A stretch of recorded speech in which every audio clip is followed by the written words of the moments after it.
Հայաստանի և Արցախի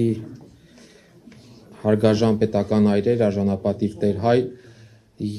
հարգելի հայրենակիցներ, իմ ելույթը որոշակիորեն իր բովանդակությամբ տարբերվելու է մինչև հիմա հնչած ելույթներից, որովհետև շատ ավելի կենտրոնանում է Հայաստանի Հանրապետությունում ապաստան գտած արցախցիների սոցիալ-տնտեսական իրավունքների վրա։ Չմոռանանք, որ այսօր բացի Արցախի Հանրապետության սահմանադրության կամ հանրաքվեի օրը լինելուց նաև աշխարհում նշվում է մարդու իրավունքների միջազգային օրը եւ ըստ էության այսօր Հայաստանում փախստականի կամ տեղահանվածի կարգավիճակ ունեցող արցախցիները հենց այդ միջազգային իրավունքով եւ միջազգային կոնվենցիաներով օժտված են մի շարք իրավունքներով եւ դրանց վերաբերյալ էլ դրանց շուրջ էլ կկառուցեմ իմ այսօրվա զեկույցը։ Միջ դա կուզենայի նաեւ նշել, որ ամեն դեպքում այս թեման մեկուսացված չէ վերադարձի թեմայից, որովհետև բոլորս էլ քաջ հասկանում ենք, որ առանց արցախցիների հավաքականության պահպանմանը Հայաստանի Հանրապետությունում վերադարձի մասին խոսակցությունները ժամանակի ընթացքում արելու են, որովհետև պետք է լինի այն սուբյեկտը, լինեն մարդիկ, ովքեր որ պետք է կրողը լինեն այդ իրավունքի եւ առաջ մղողը։ Հետևաբար մեր բոլորի ջանքերը պետք է ուղղված լինի առաջին հերթին Հայաստանի Հանրապետությունում մայր հայրենիքում արցախցիների հավաքական ներկայության պահպանմանը։ Սոցիալ-տնտեսական իրավունքներ ասելով, հարգելի ներկաներ, ես կփորձեմ անդրադառնալ արցախցիների սոցիալական ապահովության, կրթության, առողջապահության, զբաղվածության եւ տնտեսական զարգացման հիմնահարցերին, թեման բավականին լայն է եւ կարելի է շատ երկար խոսել, մատնանշելով խնդիրները եւ առաջարկելով խնդիրներ, կփորձեմ հնարավորինս սահմանված ժամկետում տրամադրել հնարավորինս բովանդակային բարձրաձայնել բովանդակային հարցեր եւ մատնանշել մեր առաջնահերթությունները։ Երևի թե առաջինը հենց պետք է սկսենք սոցիալական ապահովության բաղադրիչից, որը ամենակարևորներից է մարդկանց կենսագործունեության կամ արժանապատիվ կյանքի ապահովման տեսանկյունից, պետք է արձանագրենք, որ եթե տեղանությունից հետո կարճաժամկետ սոցիալական ծրագրերը որոշակի սոցիալ-տնտեսական կայունություն ապահովել են, ապա դրան հաջորդած քայլերը, մասնավորապես աջակցությունների ծավալի եւ շահառուների թվի կրճատումը խորացրել է տեղահանվածների սոցիալական ծանր իրադրությունը։ Այս հարցի շրջանակներում ամենակարևոր խնդրը բնակարանային կամ կեցության հարցի հասցեագրումն է։ Գիտեք, որ գոյություն ունի բնակարանային ապահովման պետական աջակցության ծրագիր, որը ցավոք սրտի թեև բազմիցս եւ տարբեր հարթակներում բարձրաձայնել ենք, այդ թվում նաեւ մեր հայրենակիցների հետ ունեցել ենք հանրահավաքներ, իր այսօրվա դրույթներով եւ ձևով իզորու չի համապատասխանում տեղահանվածների բնակարանային կարիքների ապահովմանը։ Մի քանի տվյալներ որոշակի, որպեսզի պատկերը ավելի հասկանալի եւ ընկալելի լինի, թեև որոշակի բարելավումների արդյունքում նկատվել է դիմելիության աճ, այնուամենայնիվ փաստն այն է, որ տեղահանությունից 2 տարի անց այդ ծրագրով բնակարան կարողացել է ձեռք բերել 25000 տեղահանված ընտանիքներից ընդամենը 1500-ը։ Նոյեմբերի 20-ի դրությամբ այդ հավաստագիր կոչվածից ստացել են 3500 ընտանիք, որոնցից 1500-ն է կարողացել իրացնել հավաստագիրը, ըստ էության բնակարանի տեր դառնալ, այսինքն կեցության հարցը լուծել։ Այստեղ ուշագրավ է նաև այն հանգամանքը, որ հավաստագիր ստացած եւ իրացրածների միջև եւս բավականին մեծ տարբերություն կա, եւ սա նշանակում է թույլ է տալիս ենթադրելու, որ անգամ հավաստագիր ստանալուց հետո մարդիկ չեն կարողանում դրանք իրացնել եւ վերջնականապես լուծել կեցության հարցը։ Սա պայմանավորված է առաջին հերթին նրանով, որ այն համայնքներում, որտեղ որ հավաստագրի արժեքը մեծացել է, զուգահեռաբար աճել է նաև այդ բնակավայրերում անշարժ գույքի արժեքը։ Ինչը խոսում է այն մասին, որ այս նման ծրագրերով այս հարցը կարգավորել երևի թե անհնար է, որովհետև անընդհատ բարձրացնելով կբարձրանա նաև անշարժ գույքի եւ պետք է դիտարկել նաև որոշակի կառուցապատում իրականացնելու, բնակարաններ կառուցելու եւ դրանք տեղահանվածներին տրամադրելու հնարավորությունները։ Ցավալիորեն պետք է արձանագրեմ, որ առաջարկվող ծրագրերը որևէ ձևով չեն խթանում կամ չեն աջակցում արցախցիների հավաքական բնակեցմանը, կոմպակտ բնակեցմանը, մեր այս ուղղությամբ մեր պնդումներին եւ մեր առաջարկներին կառավարության կողմից միշտ պատասխան են հնչում, որ իրենք շահագրգիռ չեն արցախցիների գետոյացման հարցում, ինչը կարծում եմ հիմնազուրկ պնդում է, որովհետեւ հավաքական բնակվելը որևէ ձևով հատկապես նույն ազգի ներկայացուցիչների շրջանում ապրելը որևէ ձևով գետոյացման չի կարող հանգեցնել։ Ծրագրով սահմանված քաղաքացիության պահանջը շարունակում է մնալ խոչընդոտներից, իրացման խոչընդոտներից մեկը, այնուամենայնիվ պետք է ասեմ, որ վերջին շրջանում քաղաքացիության դիմելության աճ եւս նկատվել է։ Նոյեմբերի 20-ի դրությամբ քաղաքացիության համար դիմել է 23107 տեղահանված անձ եւ 15500 տեղահանվածներ ստացել են քաղաքացիություն, եւս 7500 անչափահասներ ծնողների քաղաքացի դառնալու հանգամանքով պայմանավորված եւս ձեռք են բերել Հայաստանի Հանրապետության քաղաքացիություն։ Այս հարցում հանդիպող ամենամեծ խնդիրը կորսված փաստաթղթերի վերականգնման հարցն է եւ վերջին շրջանում նաեւ ներկայացուցչությունում գործող այդ համապատասխան իրավախորհրդատվության հնարավորությունը շուրջ արդեն 200-ից ավելի անձանց հնարավորություն է տվել ստանալ այդ աջակցությունը նաև ներկայացուցչության միջոցով իրենց փաստաթղթերը վերականգնելու համար։ Բնակարանային ապահովման պետական աջակցության ծրագրի ամենամեծ թերություններից մեկը նաև փոքր կազմով ընտանիքների շահերի եւ նրանց համար կեցության հարցի կարգավորման անտեսումն է, որովհետեւ առաջարկվող ծրագրով որևէ ձևով հնարավոր չէ, որ տված գումարի ծավալով 1-ից 3 հոգանոց ընտանիքները կարողանան բնակարանի տեր դառնալ կամ որևէ ձևով լուծեն իրենց կեցության հարցը։ Այս հարցի հրատապության ընկալում կա նաև համապատասխան լիազոր մարմնի կողմից, կոնկրետ աշխատանքի եւ սոցիալական հարցերի նախարարության կողմից, բայց մինչ այժմ հստակ լուծում հարցին չի առաջարկվել, անընդհատ ինչ որ առաջարկներ են հնչում սոցիալական բնակարանների ձևով եւ այլ, բայց գետնի վրա լուծումները բացակայում են։ Որոշակի մեղմելու համար վերջերս շրջանառության մեջ է դրվել փոքր կազմով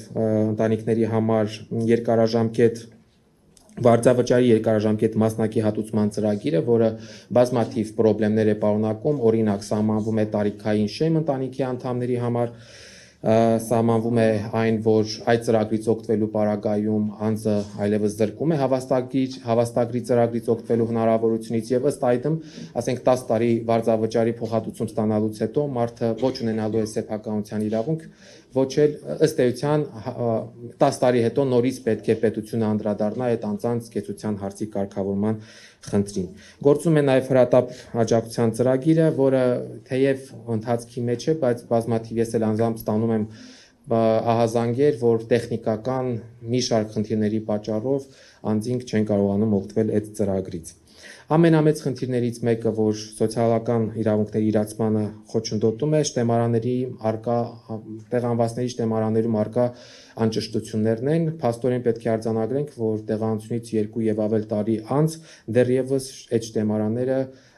շտկված չեն, բազմաթիվ անձինք ուղղակի դուրս են մնացած այդ շտեմարաններից եւ չեն կարողանում իրացնել իրենց իրավունքները, թեև ձևավորվել է սոցիալնախարարությունում հատուկ հանձնաժողով այս մասով, բայց բարբերաբար ստանում ենք ահազանգեր, որ հանձնաժողովը պահանջում է այնպիսի փաստաթղթեր, որոնք տեղահանվածները օբյեկտիվորեն, այսինքն բազաների բացակայության պատճառով չեն կարողանում տրամադրել հանձնաժողովին։ Հետևաբար այս հարցը եւս հետագայում պետք է մշտապես ուշադրության կենտրոնում պահել։ Կենսաթոշակների առնչվող հարցերը շուրջ 30,000 կենսաթոշակառու ունենք տեղահանված, թիվը որոշակի կարող է աճ է ունեցել վերջին շրջանում։ Կենսաթոշակների ապահովման տեսանկյունից լրջագույն խնդիրներից մեկը, որ արձանագրվում էր ստաժերի հաստատման խնդիրներ, օրենսդրական որոշակի փոփոխության արդյունքում այժմ մեղմացել է այս խնդիրը, բայց հատկապես Արցախի մասնավոր հատվածում աշխատած անձանց պարագայում խնդիրը շարունակում է արդիական մնալ եւ լուծման միակ տարբերակը դատական ճանապարհն է։ Ինքը իր հետ բերում է եւ ժամանակի բավական երկար ժամանակ է պահանջում եւ նաեւ ֆինանսական ծախսեր է պահանջում տեղահանվածներից։ Սոցիալական բլոկի մասով այսքանն է ուզում ասել, բայց խոսենք նաև այլ իրավունքներից, սոցիալ-տնտեսական այլ իրավունքներից, կոնկրետ կրթական իրավունքից։ Այս առումով պետք է արձանագրենք, որ դպրոցական մակարդակում համարյա թե խնդիրները կարգավորված են, շուրջ 17000 երեխաներ ներառված են Հայաստանի Հանրապետության հիմնական հանրակրթական ոլորտում, խնդիր կա նախադպրոցական կրթության հետ, տեղանված երեխաների 60%-ը նախադպրոցական տարիքի չի հաճախում մանկապարտեզներ, բայց սա այս խնդիրը համատարած է Հայաստանի Հանրապետության դեպքում եւ չի վերաբերում միայն տեղանվածներին, այսինքն այս խնդրը Հայաստանում մշտապես առկա է եղել։ Ուսանողների պարագայում գործում է կրթաթոշակի կամ փոխհատուցման վարձավճարի փոխհատուցման ծրագիր, թեև եղել է խոստում, որ 2025-26 ուսումնական տարում ընդունված ուսանողները եւս օգտվելու են այդ ծրագրից, բայց մինչեւ այժմ կառավարության համապատասխան որոշում չկա, ինչի հետևանքով մեր ուսանողները զրկվել, այսինքն նրանց արգելվել է մասնակցել միջանկյալ քննություններին չմասնակցելու անմիջապահանորեն ազդելու է նրանց առաջադիմության վրա, իսկ ծրագիրը սահմանում է առաջադիմության պահանջ 75% եւ ավել առաջադիմություն ունենալու դեպքում է, որ տեղանված ուսանողը կարողանում է օգտվել այս ծրագրից։ Հետևաբար այստեղ եւս խնդիր կա, որ պետք է համապատասխան հասցեագրում ունենա։ Լուրջ խնդիր է նաև այն, որ ոչ պետական բուհական համակարգում ներառված ուսանողները այս ծրագրերից չեն օգտվում, մեր առաջարկներին ի դեմ որևէ լուծում մինչև այժմ չի տրվել, այսինքն այն տեղանված ուսանողները, որոնք որ ոչ պետական բուհական համակարգում են, բայց ունեն բավականին բարձր առաջադիմություն, փաստացի չեն կարողանում ստանալ վարձավճարի փոխհատուցում։ Ուսանողների շրջանում կա իրազեկվածության լրջագույն խնդիր եւ այստեղ կարծում եմ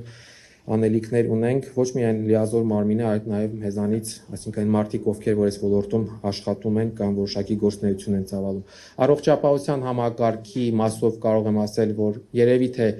ինտեգրման տեսանկյունից, ներառման տեսանկյունից ամենահաջողվածներից մեկն է ի համեմատություն մյուս ոլորտների։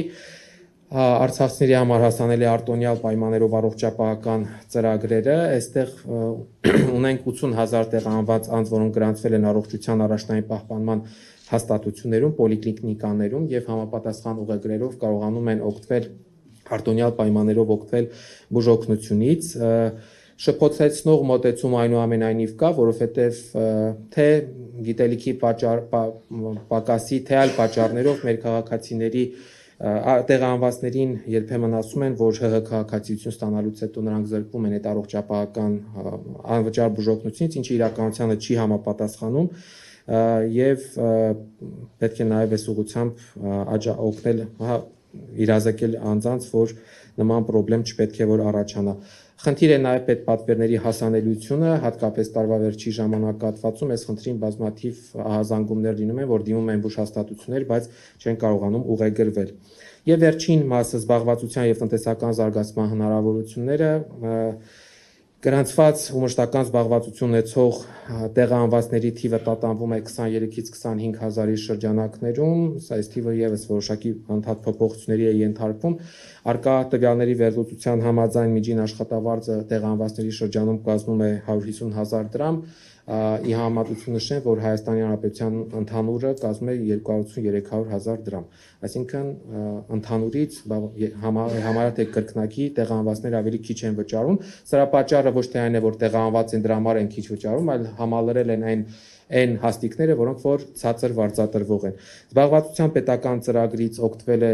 եթե չեմ սխալվում, վերջին թվով 3500 անձ։ Այս ծրագրի ձախողված լինելու հանգամանքը խոստովանել եւ ընդունել են նաեւ լիազոր մարմնի ներկայացուցիչները, սակայն